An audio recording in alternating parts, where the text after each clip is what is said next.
Инцидент возник между жителями села Аксай Баткенского района и таджикского анклава Ворух. Причиной послужило строительство автодороги Аксай-Тамдык.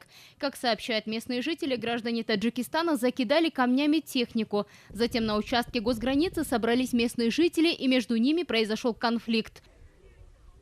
Сразу после конфликта по инициативе кыргызской стороны состоялся телефонный разговор министра иностранных дел Чингиза Айдарбекова с министром иностранных дел Таджикистана Сиражиддином Мухриддином. Главы внешнеполитических ведомств отметили необходимость снятия напряжения, важность тесного взаимодействия соответствующих органов двух стран во имя сохранения и укрепления добрососедских отношений братских народов. На месте инцидента находится вице-премьер-министр Дженгиш Разаков, глава Госпогранслужбы Уларбек Шаршеев, с таджикской стороны вице-премьер-министр Ибрахим Азим. Стороны совместно координируют работу госорганов двух стран по стабилизации ситуации. 14 марта премьер-министры Кыргызстана и Таджикистана по телефону обсудили ситуацию на границе.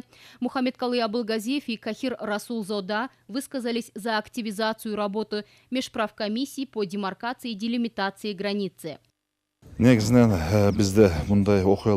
Такие инциденты у нас часто происходят, особенно во время весенне-полевых работ. Главная причина – незавершенность делимитации и демаркации границы. В апреле мы планируем провести совместную встречу с таджикскими коллегами по этому вопросу. Что касается инцидента, не исключены и третьи силы. Мы договорились не обострять ситуацию.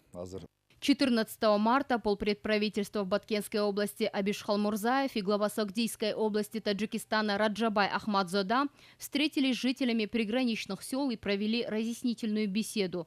Строительство дороги Аксай-Тамдык началось в 2014 году, ее протяженность 25 километров. С тех пор на кыргызско-таджикской госгранице не раз происходили подобные конфликты.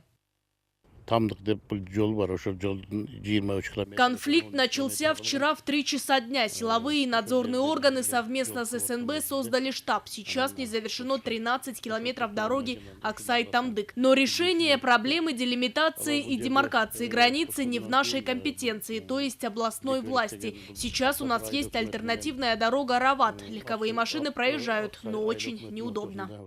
Стороны готовы решить проблему путем переговоров, сказал на встрече с жителями села Аксай вице-премьер Дженгиш Разаков. Среди местного населения ведется разъяснительная работа.